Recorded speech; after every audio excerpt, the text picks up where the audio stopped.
Join me, Fabian Krislovic, on Vitamins presented by St. Luke's as we explore the stories of high-performing individuals, including JackJumpers players, coaches and staff. As well as key identities in Tasmania and Australia's sport, health, political and business community and beyond.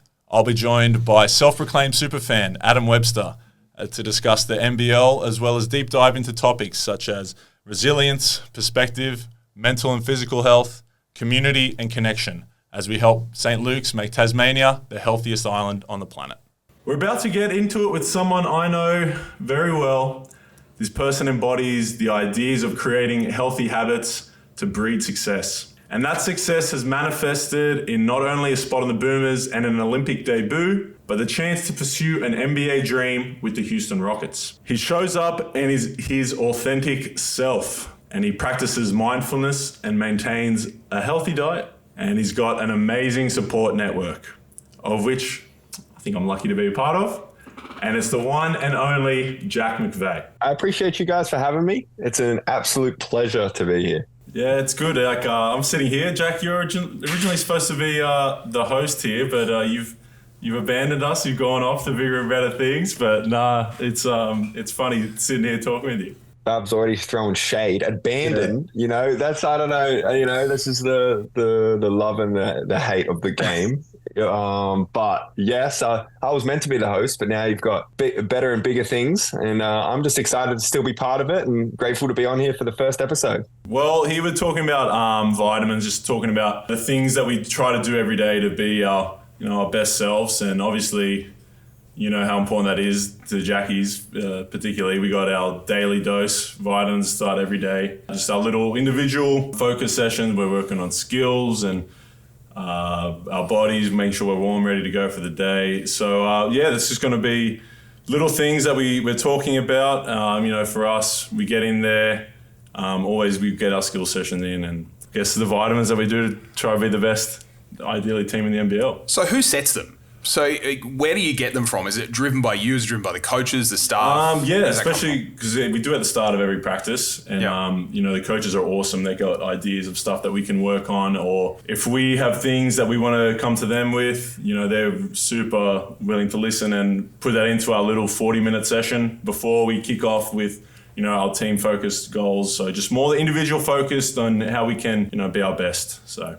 And is there anyone that you can remember over the last couple of years that you've had that's particularly memorable? We've had a couple good ones. The funnest ones are usually, because we only got 3 coaches and we've got 15 or so players. So, while we're not with a coach, we'll be doing some with other guys. And funnest ones is ones that come out, stick to my mind. Me and Jack playing some one-on-one, or some dudes doing some shooting competitions beforehand. Those ones are always good fun. Just try to get warm, compete, and set the tone for the day. I mean, if we're talking daily vitamins and daily healthy habits, I'm not going to pit myself against my old teammate Fab. I'm going to keep it positive. That is positive. Energetic. But I was surprised when he said that was a highlight of a vitamin, because there's something iconic at the Jackies program. And, now that I'm a little bit removed, I can spill some beans on some insider goss. There's this myth and this legendary vitamin, and it only happens every couple of months. And it's when the big Scott Roth takes the vitamin. And so you'll walk in from the weight room, you'll come down, and there will be there's a whiteboard that has everyone's names and who they're going to be doing the vitamins with. And then once every 3 months, Scott Roth's name will be up there, and it will have 2 names under it, and you're stressed. But, those vitamins consist of some funky stuff. Fab, let us know what's some of the stuff that the Scott Roth vitamins. The Scott Roth vitamins, he's got the same 2 workouts depending on whether you're a big or a guard. Okay. Every time I've had a workout with Scott, I think it's been the exact same workout every time. And it always starts, he has this Hakeem Olajuwon drill. Like it. Where you work on your footwork. So you got the ball on the floor, and you're just tapping the ball and rolling it out with your feet to halfway. And I kind of show off a bit here because I grew up my whole life playing soccer. Of course. I played about 12 years of soccer in my life. So this kind of where I get to flex on everyone, and I'm always pretty good, pretty in control. But it's always funny when you watch some of the big guys in there, because he only does this with the bigs. and they kind of, as you can see that they're not used to working with the ball in that way, and they're tripping over and falling over themselves, and it's not good. But I'm glad Jack brought that one up. Is it like being sent to the principal's office? Is it 100%? 100%. You walk in, you see your name, you're like, oh. Yeah. And Scotty he gets very physical. Yeah. We're working on ball handling drills and stuff.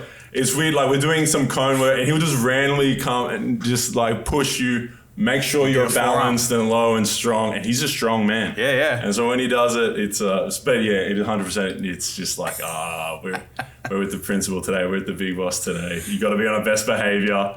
So that's always fun. Do you ever get sent to the principal's office, Jack? No, we've all been there. Yeah, it's good. He shares it around. Yeah, 100%. But the best part is, like, there is definitely certain people he'd be making work harder than others. So Fab and Bairstow, when they get sent to the principal's office, they're working. And then later in the season, the boys will be giving me some grief because if I get sent to the principal's office, I might be working on some jump shots and doing some catch and shoot shooting and some lighter stuff. And that's where some of the boys be talking a little bit of trash to me, calling out favorites and stuff like that. Every coach has his favorites. Yeah. Jack was up there for sure. Yeah. It was funny actually, Jack and him, because him and Jack have this beautiful relationship where Scott loves Jack so much, but because of that, he feels so comfortable just criticizing Jack so much and just coming down on him so much. Safe space. Yeah. Yep. And so it was a funny thing to watch. Imagine a place built to make everyone healthier. Visit a St. Luke's Wellness Hub to learn, explore, and be inspired.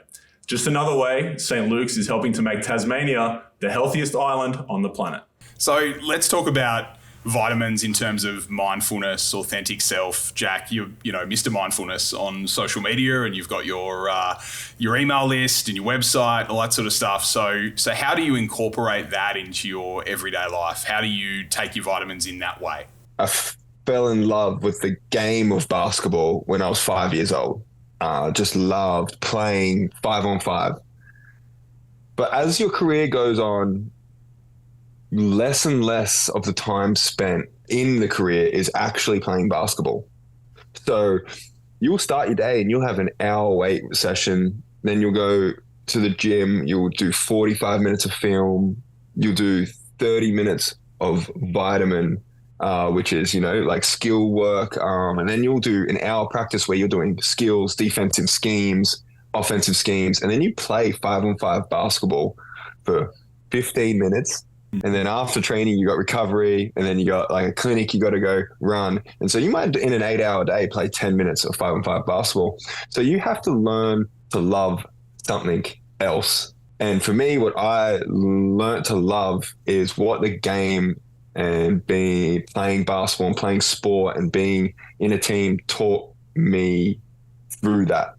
And so the things that I learned on court are the things that have helped me off court. And there's so many that I could list off. But one recently, which was losing the game in Serbia. It's disappointing. Whole life's work. I mean, my whole mantra is I make big shots, and Giddy throws me the ball with 40 seconds left and we're down 1 to put us up. And I miss my baseline mid-range jump shot, the shot that I have worked on my entire life, my favorite shot in all of basketball. I miss to put us up by 1. Joker runs down, makes a fadeaway, and we lose. And afterwards, you're devastated and you don't know how to cope with it. You don't know how to deal with it. But in everything, in every hardship, in every failure, there's always lessons. And one of the ones that it taught me is even at my pinnacle, even at my best, like I wasn't good enough. And I have to learn to be okay with that. And, it's okay to not be good enough.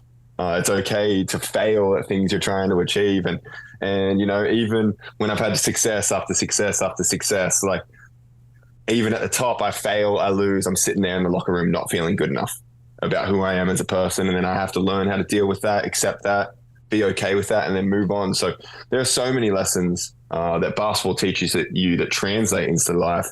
It's just about reflecting on it and not sitting there and sulking too long, but sitting there feeling it, and then looking at ways you can use that obstacle as a benefit. Got to look at that as game 4 in the NBL Finals, right? Yeah. That's a really good example of where you got to turn that around super quickly. 100%. Well, one of my favorite things, like after that game, was a close one. I think Jack had another example, like a shot to win, a tough shot, didn't go in. And then Jack, first one, everyone's pretty down in the locker room, like, oh, we lost a good chance. Jack just cracks a joke in front of everyone. It's just like, oh, if I made that shot, you guys would not be hearing from me. My head would be way too big. Just trying to lighten the mood and spread that, I guess, positive impact, because he knows the work, you've put in. And as you said, you kind of, I guess, okay with that because you did everything in control to put yourself in the best position to succeed. It didn't happen. And then what am I going to do now? Jack, you've had a whirlwind few months. Reflecting has to be a part of that at different points. You journal a lot. Really simple question that a lot of people want to know. How does it feel to be an Olympian? It's still funny when people say it. Like when you introduced me as it to start the podcast, it still makes me like smile. I still don't even really know. I don't know how to articulate it. It's definitely, I still haven't had the time probably to sit back and enjoy it. Would be the word, but it's definitely crazy. The moments of seeing the support throughout the tournament was definitely bizarre. Of wow, like people really care and people really get behind Australia. And then reflecting on me watching the Boomers play my whole life and how much I cared about that and their results. Still don't know if it feels real. I was just kind of, I guess, I'm tagging along your journey. I was just talking to you every step of the way, just sending you messages. It's crazy to me watching you because it was so quick, and as you said, it was a bit of a whirlwind. It was just crazy watching everything unfold because I guess we've been living together for the last couple of years and talking so much about what we want to do, what our futures will look like, and kind of had this vision for your basketball career you were talking about it years ago. And I think over the last couple of months, the picture was really starting to come together, and a lot of these steps that you talked about kind of came to fruition. And so it was just, I guess from an outsider's perspective watching it, it was just pretty incredible to see all the work you put in behind the scenes for years and years and years just really, I guess, pay off. And I know you're in no way done pushing yourself and putting that work in and seeing what you're capable of. But I guess that milestone as a friend was pretty cool to see you accomplish. No, I appreciate it. I mean, I still remember the conversation we had. I can't remember the exact time frame, whether it was before the NBL Finals, maybe before the grand final, when I was talking to you about, like, I definitely have a fear of my theories not being correct. Like, my theories on culture, my theories on skill development, my theories on, mindset performance. And I was like, the theories I've been implementing into my life, I'm like, there's always that little voice that says, yo, these theories mightn't be very good. Like you're running with some crazy ideas here and testing them, and then after the grand final, we said, hey, some of those theories are cool. And now I'm definitely sitting here like, hey, some of these theories are not bad at all. Like I'm going to keep writing these down. You're doing something right. That's for sure. That's the nicest way I've ever heard of anyone say I told you so. The theories are going strong. I have to ask, there's a particular moment in the lead up where you find yourself against LeBron James and, you have to consider what it's like to be on the court as arguably the greatest player of all time to this point. I know Jordan fans will be in the comments. But what was that like? Was that a pinch yourself moment? I mean, obviously you're right in the game, you're trying to do everything you can, but how does it track with you to be on the court with, some of the very best players in the world across the last couple of months and, holding your own, hitting big shots across games and, validating obviously everything that you've been talking about over the last few years? Well, I mean, for me, like I've always been a LeBron guy. So I remember my first ever NBA game I ever watched was LeBron James versus Chris Paul, and watching them two battle it out. And I was like, wow, like that is amazing. Like up until that point, I'd just been watching like Ep.1 mixtapes and like, those old school the like Professor. CDs. Yeah. So then when I was out there, it was a weird mixture of one, I was like desperate to, because in my mind, I was like, I can help the Boomers win, but I have a very short amount of time to prove that. So they were our first real game as a team. We stepped out on the floor against Team USA. So I'm sitting there studying scout, going through our offensive plays, being like, I have to go onto this floor and impact winning. I might play 3 to 5 minutes this game, and I have to find a way to impact winning. And then on the other hand, there's this, holy crap, enjoy this moment. You're playing against probably the greatest team ever put on a basketball court together. Like, just let your mind relax and just enjoy the moment. And so it was like this combination of me trying to give these guys the business and prove to Gorge that he can play me. And then this other of like, enjoy this because this might never happen again, or this very moment never will happen again. And then obviously I was lucky to be guarding LeBron and him trying to put me in the post twice, 2 stops. And then just going out there and trying to get some buckets. And I played well, and the game went so quick. It was a flash and a blur, but it was awesome talking some trash and, the way they were conversating with each other and being like, nah, I'm out here and holding my own with the greatest player of all time. I think the only other thing I want to ask about the Olympics before we move on to a bit more of your story, and we go right back, is there's an old saying, iron sharpens iron, right? And you've been lucky enough to be on one of the best and the reigning NBL champions the last year. So you've been training with these guys and you've been getting better alongside the best NBL team.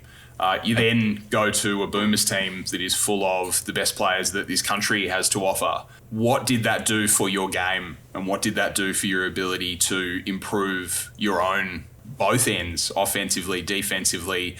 Did you see or feel any change or any step up in that level? The JackJumpers program is not an easy program to be a part of, and it's not a program for everyone. You have to be a certain type of character, and you have to have a certain love for the game, be able to survive in the program.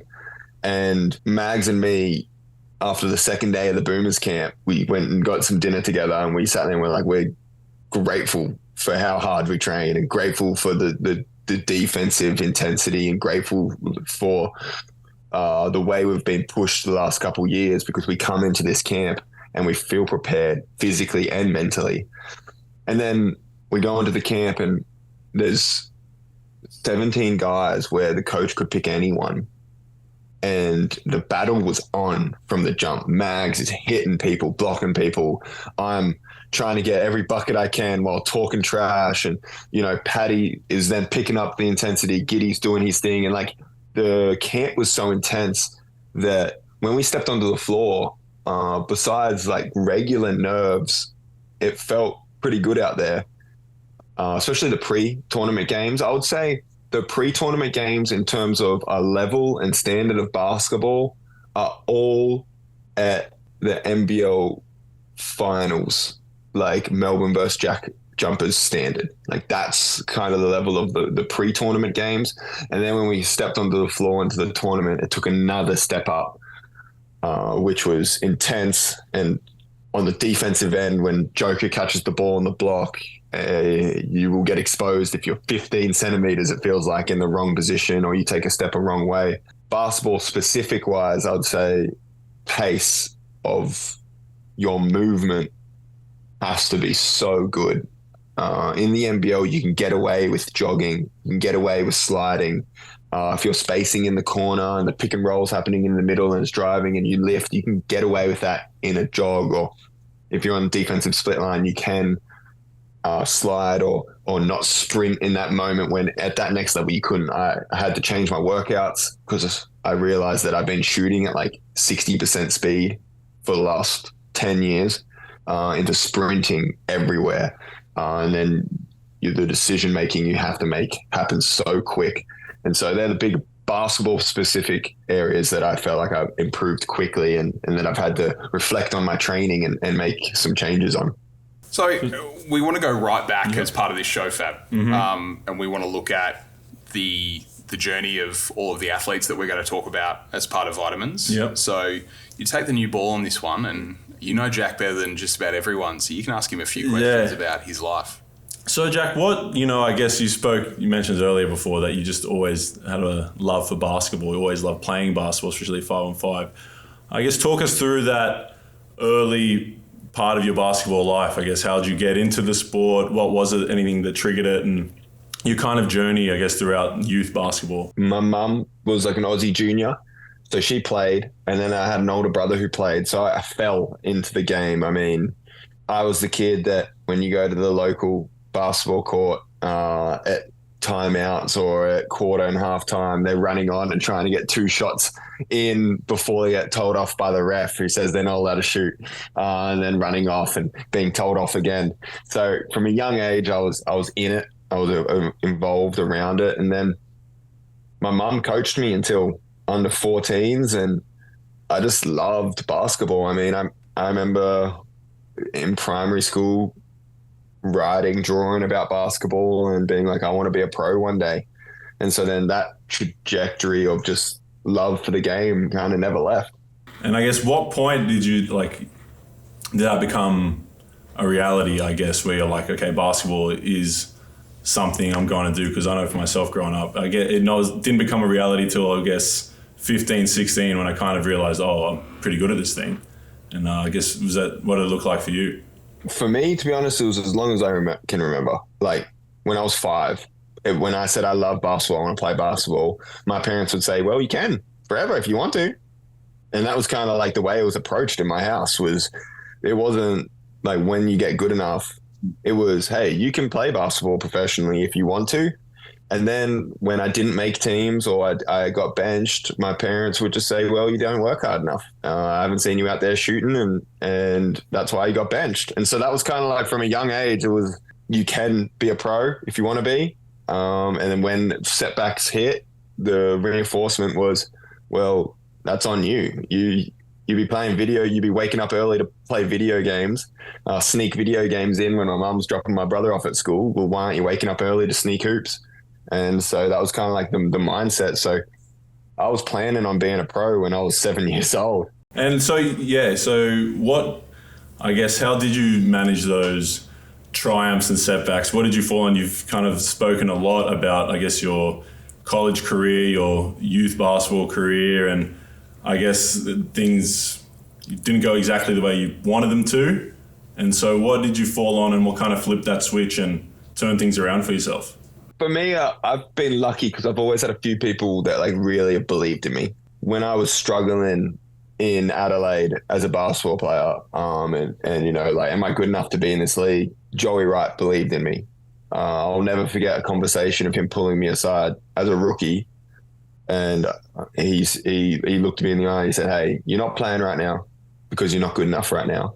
But the way you approach the game, your ability to shoot the ball, he's like, I know that one day you will be the face of a team that can win NBL championships. And so it's like I've always had these voices of people who have believed in me when I've had the self-doubt that have pushed me to kind of keep going when those setbacks happen, because it doesn't matter who you are, you're going to have setbacks. You're going to have moments of lacking confidence.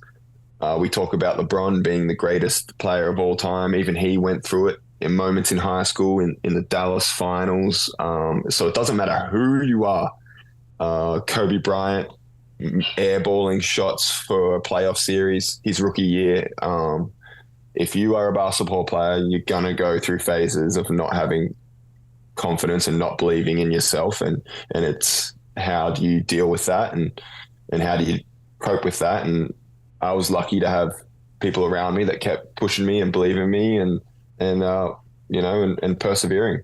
How did you deal with that across your career? I guess positive people. He said it. I kind of had some ups and downs, especially basically every year. Just had some really good people I've talked it through. Jack, I guess spending a lot of time around him just the practices I see him put in every day and how that helps him, and just talking to him about little things like journaling, meditating, and just being aware. I guess it took me a while, because I wouldn't say I'd kind of found myself or felt comfortable as a professional basketball player until the last couple of years. I've always had that doubt, and I don't think I dealt with it the best. I was in Cairns, and there were some great people around there, but I don't think I knew exactly what it took I thought I did, and I guess I didn't have put as much work in and looking back as I do now, and little things that I take care of every day. But just a lot of those little things that, give yourself the confidence when you're out there. And a lot of the putting in the work, I find anyway, in basketball is not necessarily, obviously is to get better and, work on your jump shot and work on your ball handling skills, things like that. But the putting in the work helps you become comfortable and confident when the time to perform comes. Being around that every day, seeing all the work that's required every day behind the scenes for when those moments comes when you have to perform, help with that. Jack, a lot of people say that what got you to the current point won't get you to the next one. Is it just about adding tools to your toolkit? Every time that you reach a certain level, you think, I've got to get better, and just the relentless pursuit of something else to make you better and help you get better? Quote. Could you repeat that one more time for me? What got you here won't get you to the next level? Yeah.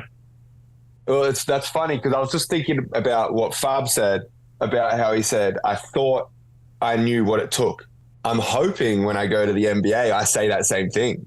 When I show up and I'm like, oh God, I'm an idiot. This is why I wasn't in the NBA when I was 22, because I've still been cheating on things that I haven't even known. So I think you're 100% right. Like, the thing I'm most excited for about going over to Houston and chasing that dream over there is to learn from guys who have played at that next level and what they do that separates them from me. Why am I where I am, at the bottom of the food chain, and what could I have been doing that these guys are doing? So I think it's definitely like, go back to the drawing board, learn as much as you can from the people around you, and see what you can add. Like, spending time with Delhi on this Boomers camp was, for me, one of my favorite parts of it. Like, picking his brain on everything. You look at someone with his physique, like his height, have a 8-year NBA career, memes where they were taking faces off like goats, and Michael Jordan and Delhi's faces showing up, and there's a reason for it, man. Like, he has put in a larger body of work than what I have, and that's the reason that he's had more success in a career than I have, and I'm excited to meet more people like that, of where I go, ooh, I can upgrade the way I do things here. And it's not necessarily more work, it's just, what are they eating a little better? How are they sleeping a little better? What are they doing in training different to me? Is there a reason that they, the way they perceive the world is a little bit of an upgraded version to, the way they deal with stress, the way they deal with receiving messages from when they lose a game, and just all the little things that add up to make these dudes the top 300 basketball players in the world. The next question we've got on our run sheet is, what's a story we don't know about you, Jack? But I'm going to flip this on his head, because there's a guy sitting next to me that might know a few stories that we don't know about you, Jack. What's a story we don't know about Jack, Fab? What's a story we don't know about Jack? Well, one thing that just quickly popped into my mind was that Jack embarked on a landscaping journey in his house in the middle of the season. And so Jack he had this vision in his mind, him with JB at the time, to completely transform. Noted landscaper, right? Yes, JB loves it. Completely business, all that. Yeah. To completely transform his backyard in the middle of the season, and they were going to do it completely by hand. I didn't want to be involved at all, but I saw them hard at work outside. Jumped in a couple times, and then disclaimer: you live with Jack. I live with Jack, so I'm seeing these two guys. We're on off days, and we're in the middle, and they're spending hours in the backyard. I was like, this can't be a good idea. But then they're working, and I'm like, I've got to go and offer my services. And Jack was always like, oh no, you don't have to. whatever. But it was just fascinating to me that this guy just going on, he's taking on projects and probably not a less opportune time than when he undertook it. But I will say he got it done. He did recruit some help. We realized earlier, we did about a 1 meter, probably like 1 or 2 square meters by hand of leveling his backyard before we realized, wait, we need to get an excavator in here. Yeah. This is just not going to work. Time to bring in the diesel fuel. But no, we got some work done. It's looking beautiful at the moment. Still not entirely done. I think Jack wants me to finish it, but I've told him that that's not happening. But the bear. Yeah, so it's that's just one thing it was just baffling to me. You should see we have like this bloodlines wall. We call it with like guys, notable moments from the season we have in our locker room. And JB and Jack took a photo of the retaining wall they put up. They printed it out and they like snuck it on there in the locker room. And I was going to send him this the other day. It's on the year review. It's still there on the side. There's JB and Jack posing after a hard day's work finishing a retaining wall. So Jack, our St. Luke's question today. This is one thing I think you'll have a lot to give us. What is one thing that you do that makes you feel your healthiest? Oh, the one thing. Listen, recently I've been kind of like dialing everything back a little bit and have been like, maybe the only thing that matters is sleep. So I would say a good sleep routine, whatever that is for you and whatever that is for me. I got some glasses, like, the little blue light glasses. I try and turn the lights off, but focusing on sleep, getting into bed, no phone, get the phone out of my bed, and then trying to sleep for as long as I can is when I feel my best. Yeah. And on that, Jack is an absolute marvel at sleeping. This guy can sleep anywhere. Really? He passes out in a couple minutes. Every road trip you see him on the plane, he's knocked out. He said, I'm not sleeping on this flight. And he got some work to do, got some reading to do. 10 minutes later, he's knocked out. He's always getting that body right, falling asleep anyway. I don't know how he does it. I've told him it's like the thing I'm most jealous of him from. Yeah, same. I can't do that. It's incredible. It's incredible. This man can get some sleep. Did you do a course, Jack? Like, why are you so good at sleeping? Why are you so good at knocking yourself out straight away? No, listen, I just be really tired. Like, I just, I just be exhausted all the time. So if I take a moment to sit, I'm gonna be asleep. So which is funny because everyone looks at me as the energetic guy, which I am. But the moment I get alone, I am like 10 out of, like, I'm talking, it takes me, I physically can't stay awake. So you just sit down into a granddad. I'll be that exhausted. I physically, even if I try, I can't stay awake. Yeah. And that's something that, I know I'm guilty of staying up a bit too long, and I guess you really feel those effects the next day. You just feel a bit off and things like that. So yeah, one thing that was great about living with Jack was that he'd go to bed early, and so the house is lights out and quiet at 8:30, and we're up in the morning. So I was not long after him, and you really notice the difference if you're able to get in and if I have less than 8 hours, I was talking to Jim today, if I have less than 8 hours before training, I'm scared. Because I just know my body's just not at its best, and I'm not prepared to take on the day. So that's something that I know you just touched on as your most important thing, but I think it's got to be up there for a lot of people. You guys do a lot of events, right? Like nighttime events as well, like dinners and all that sort of stuff. How does that track with the need to be able to rest and recuperate? You're about to go into training camp. It's fascinating because, as I just said, we try to get to sleep so early, and because we're up early, going to work and things like that.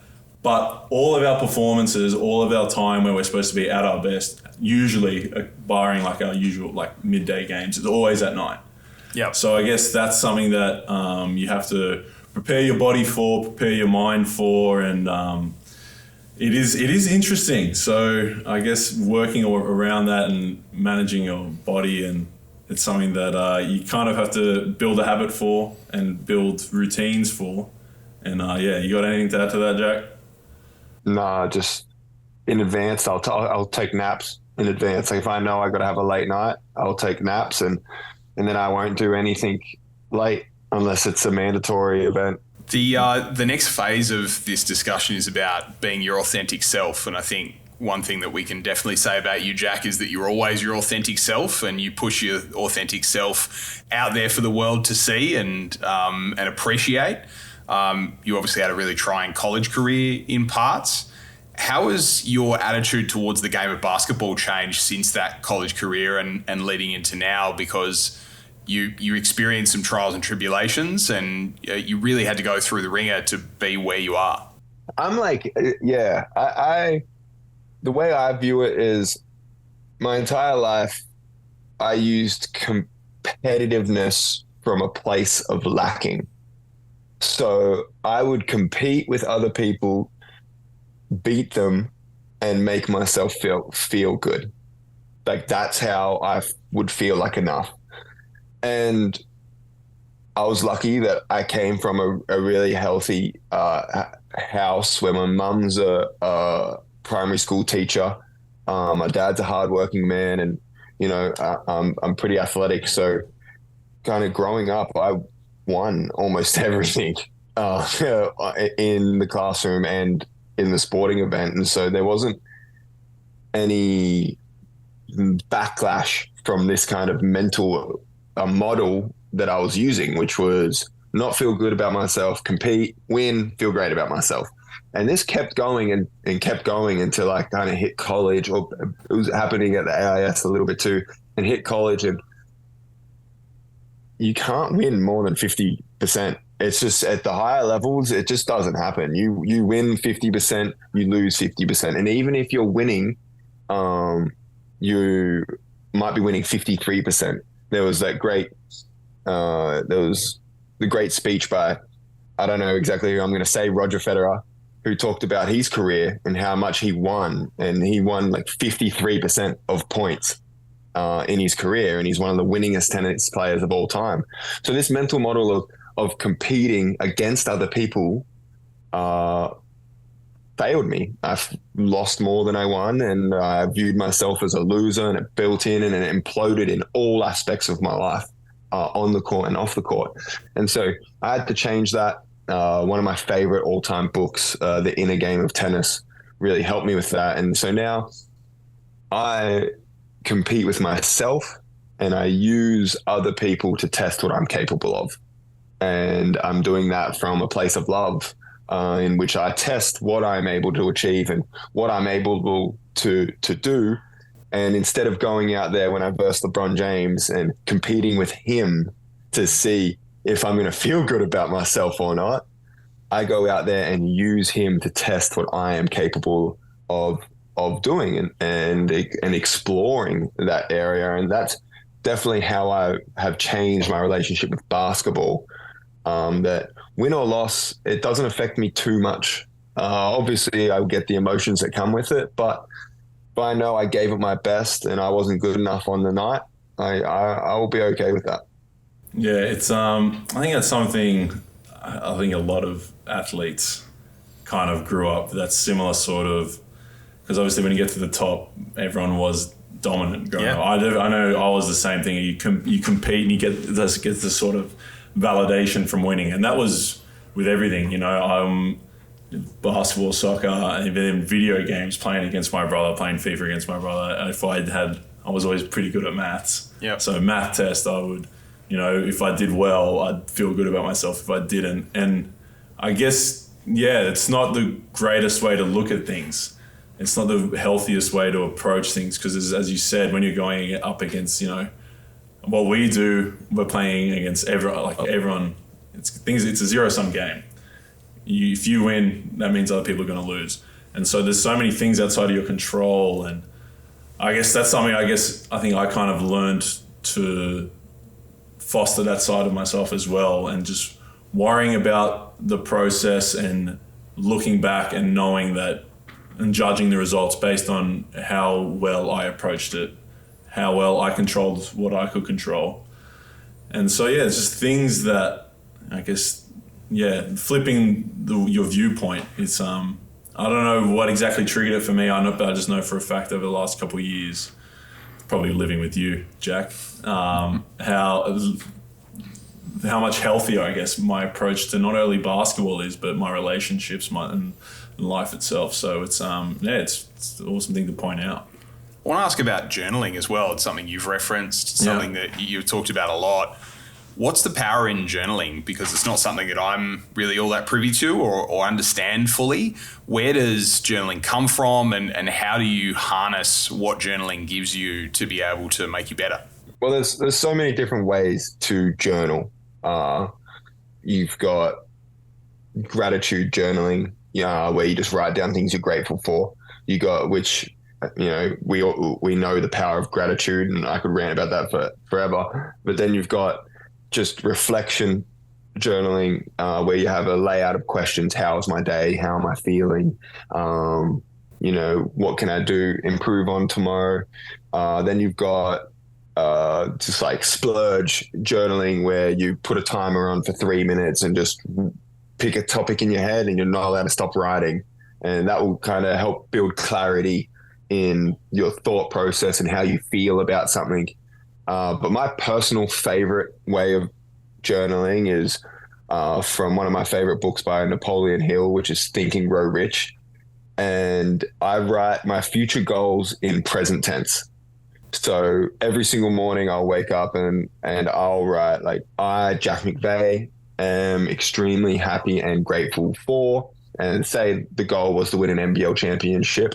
It was to, I would say, I am grateful for to be an NBL champion. I make big shots, and I love when I lifted the trophy with Farb.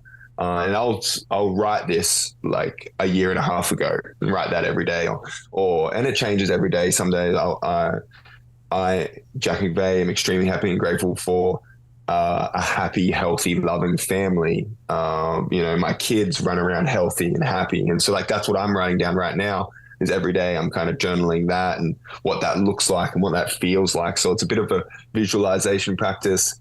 Kind of the science behind that is, it trains your subconscious brain to create that, because that's what you believe your value system is, and what you believe is going to happen. So then you navigate that in the world to try and create it. But that's kind of my journaling that I enjoy. And then obviously one of the greatest journaling books of all time, which is Meditations by Marcus Aurelius, shows the insight it can give you into yourself, and then also a way to hold yourself accountable. If you write down something in your journal, today I'm going to, you're going to feel pretty crappy if you don't do it.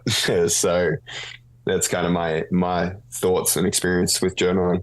Do you journal, Fab?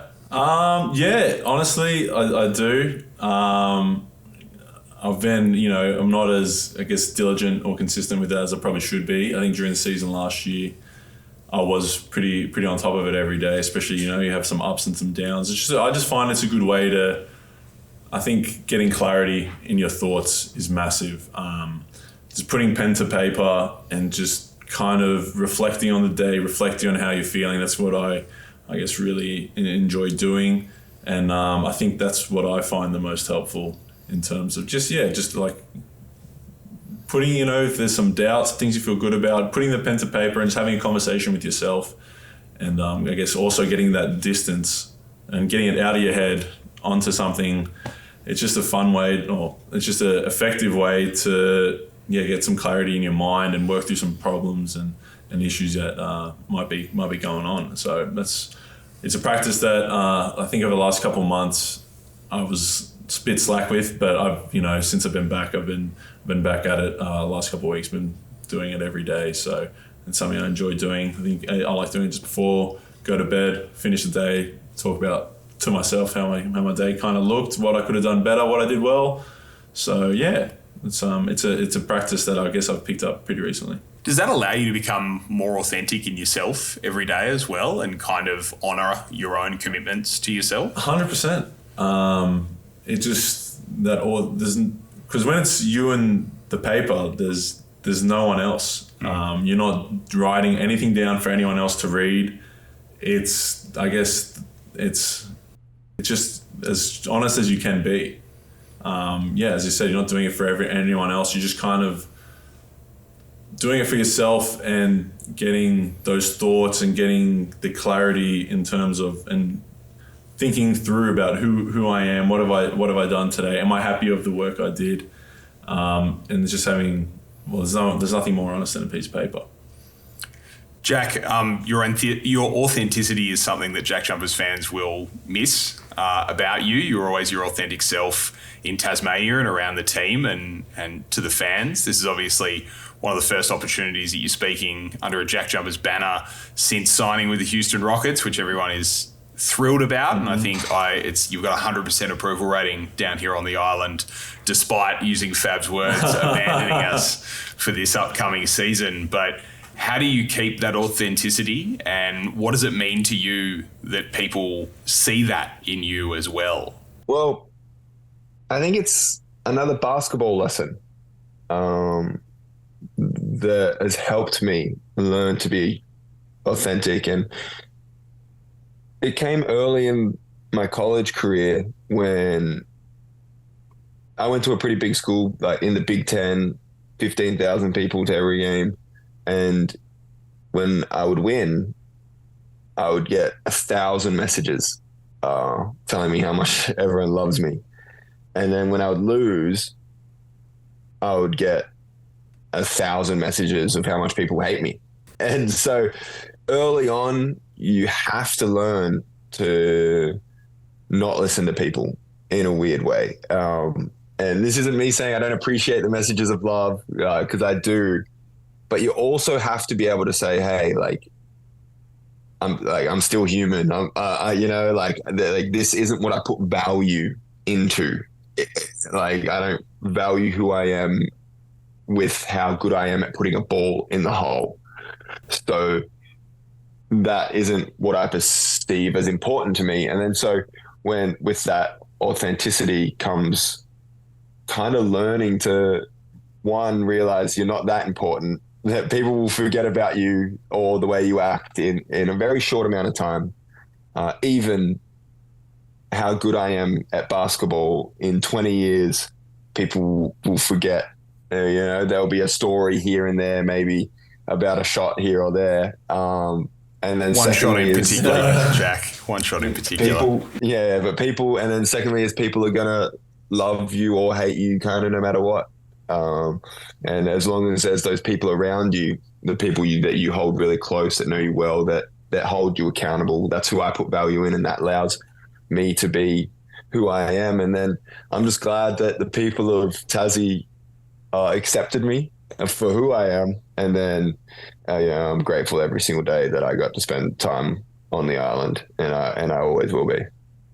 Yeah, I was going to say, I was lashing out before using that word abandon, but Jack, yeah, he puts that authenticity. I guess that's just a massive part of who he is, and I'm going to miss Jack the person infinitely more than I'm going to miss Jack the basketball player and what he brings to the team.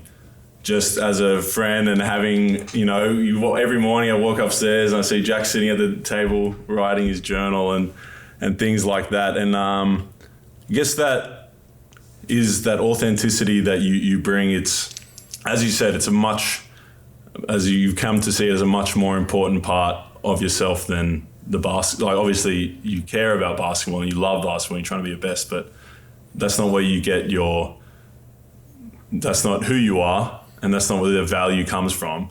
And so there's so many other things that, I guess, so many more important things that we all bring to our relationships and that have a much bigger impact than, I guess, what we do.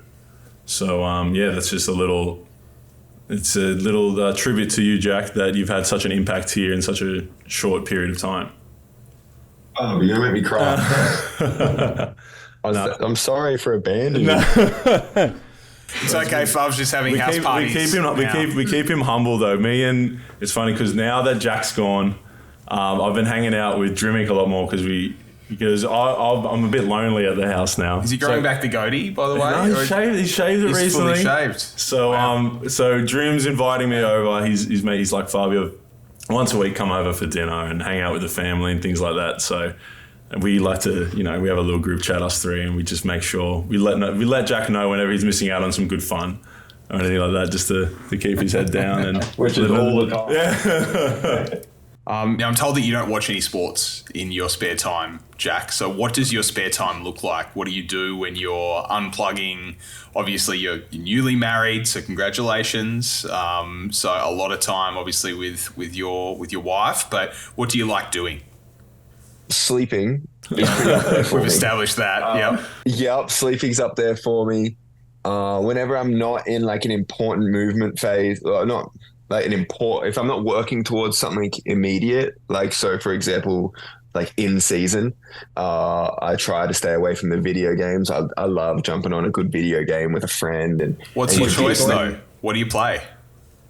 I would say for the last year or two, it's just been just like anything co-op. So anything like couch co-op or something where I can sit with Fab and give him the business, or be on a team, but make sure we're on a team. It's called co-op. Yeah. Cooperative. Or I get a higher damage score when we're working together. So, you know, that, and then I love like a YouTube essay, like when people be making essays or and kind of reading and learning that, like, or signing up for courses, doing writing courses. I love writing. So that's kind of like what my spare time looks like. And then the most exciting part about Houston is Beth is coming with me because we've been doing long distance. So now we're going to build our life together and be putting up with each other. Amazing. Yeah. Who do you play video games with now? Well, now it was good. That's one of the things we were telling you about on the weekend. Went over to Drew's house. He got the kids were asleep early. He was checking on them, and we were playing video games till about, I think, 1 a.m. and we're letting Jack know he was missing out. But the best week was after the grand final last week. Because Drew's lease expired, he moved in with us for a week, and literally we'd wake up, we'd have this little room in our house. We just had 3 monitors and video, and we was playing this game, Remnant 2, and we just did that for like 4 days straight. It was incredible. We had no worries, no obligations, and it was so much fun. And all we did was just sit in this room, talk a bit of shit. And we could eat what we're just eating. Jack just bought these. I don't know why he was obsessed with these chocolate eggs at the time it was Easter. He just had so many chocolate eggs. Because I couldn't eat any chocolate during the season. Yeah, as soon as the season ended. We've been given all these Easter eggs. Yeah. Did you abstain from chocolate? Is that a rule, or like I try and go no sugar. No processed sugar. Gotcha. And then as soon as we had that week, we just won Game 5. We came back home. And it was just so much fun, just doing nothing. But no, video games, it's similar. It's something I really enjoy. I'm a bit more. I enjoy the sport games a bit more than Jack does. But I always love jumping on a game. If you've got especially friends involved, I'll jump on anything. What are your sport games? What are you playing basketball, or are you playing other sports like FIFA? I've played a scary amount of FIFA in my life. Okay. I would not like to see how many hours I've put into that game. Mm-hmm. And how much time I've spent yelling at the screen when the scripting's thrown me off or put me in a bad spot. The computer's done something to G me out. But this brings up another point, right? The ability to unplug and do something that you really enjoy. And, you know, I think often that's kind of lost in all of what you're working through with mindfulness, with journaling. It's all very holistic and very, you know, rooted in, you know, mindfulness and improvement. But then you've got this activity, video games, which has only been around for like the last 40 years of human history. But you would get just as much joy from just unplugging and playing with friends and having that activity, right? 100%. Like, I love it. The only problem is I have to be careful with it, because if I'm not careful with video games, they become all consuming for me. And so that's where that is a different hobby than the other ones I mentioned, like taking my dog for a walk or you know, playing some cards with Fab at the table or beating him in Jenga like I always do. Is that if I'm not really careful with video gaming, like, it will take over my whole life. Yeah. That's great, because that's something that it is good to, especially with the way we play, is like we're playing with friends, you know, we're talking a bit of shit, we're having some good fun. But once it getting to that, past beyond that, then you know it's not the best. But I was going to touch on that quick. Jack did not give me the business in Jenga. we had a good little system where whoever lost Jenga took the trash out, all right? And it was pretty split, except for when Jack's little brother lived with us for a bit, and he lost every week and just coughed it, and he was taking the bins out. So, that's have to straighten that up. That's what you got to do for little brothers. Yeah. They've got to pay their dues. Yeah, 100%. 100%. You want to say this last one? This one was written I think Jake in the pregame, and you love this. I think Jack. Yeah. So Jack, if you could describe yourself as an animal, what would it be, and why do you think that is? I love wolves, so I like to think that I'm a wolf at the back of the pack. You know, biting on people's legs when they're walking too slow, and making sure everyone's safe. Okay. I like that. No, that's great because, as you said, pushing people, biting at their legs, and just, you got a bit of that. You like to not push yourself, but you just like to see people be their best and push them in a positive way. So, no, that's a good one. Is it that Jack at practice? Is that him sort of pushing everyone along? Yeah, but I think in practice, the wolf, the aspect he'd have a bit more is just the bark. Especially when it's those the mornings. Trash talk. Not the trash talk. I'm saying bringing the energy. If things are low, especially you get started, start the day, you're warming up, things are low.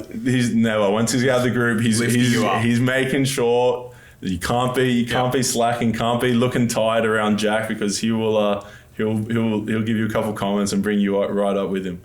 So he'll chirp at you. Jack, it's been a real pleasure to have you on the show today. We've talked about mindfulness, we've talked about authenticity, journaling, unplugging. We've explored a lot of mental themes as to how you can sort of be at your best. Is there anything else that we haven't explored that you use every day, every week, regularly to try and help you at your best? All of the small little habits are important, but it's all undermined by the most important thing, which is just making sure you surround yourself with good people. There's another saying, you are the sum of the 5 people you spend the most time with. You guys clearly subscribe to that. Yeah, I like to think so, but as we said before, I don't think I'll be spending as much time with Jack. I always joke with a couple of my friends. I make sure I listen to enough audiobooks from certain people that they're in my top 5 audiobooks and podcasts. So Fab, we're just going to have to be on the FaceTime to make sure we're top 5. That's it. Keep it up there. But I think, as you said, the relationships, that's who you are. That's where your value, I guess, comes from, the people you spend time with. And I've had the pleasure of being around some awesome people in this club. We have some incredible people that, it's just a pleasure to be around everyone, and makes life easy, makes life enjoyable. And it's been a pleasure living with this guy for 3 years. It's been a lot of fun, and having him as the first guest, I told him. Why do I feel like this is like a goodbye? This is like a goodbye. I'm not crying. I don't know. I say this because I called Jack like 4 times and he doesn't respond to me. And then Drew comes over at my house and he's on FaceTime with Jack. And I'm like, okay, that's how it goes. Pecking order. I know. That's crazy. It was interesting. But I called you twice the other day and you didn't pick up. No. Two-way street. That's not how. No, it's two-way. I have proof of this, but it's just been, as I said, the relationships are incredible, and it's been awesome. Jack, your journey is obviously inspirational to all Jack Jumper fans, all Tasmanians. We wish you the very best level of success as you embark on the next step in your career with the Houston Rockets. We're very proud of you for being an Olympian and giving it your all in Paris, and we thank you so much for being on the first episode of Vitamins. Thanks heaps for having me, guys, and I look forward to listening to more. Appreciate you, Jack. Thank you for joining us on this episode of Vitamins, brought to you by St. Luke's. If you like the show, please don't forget to rate, review, and subscribe so we can keep telling these stories and talk to some of the greatest athletes the Jack Jumpers have produced, and some athletes from around Australia as well. In episode 2, Fab, we're talking to another one of your teammates. I want an interesting fact about this person that we might not know, and people can start guessing as to who it could be. In my opinion, he's the biggest personality on the team, and internally, he's the one we all look to when we need to get going a little bit. His voice is the one that rallies the team, so it'd be awesome talking to him next week. Should be fun. See you again next time.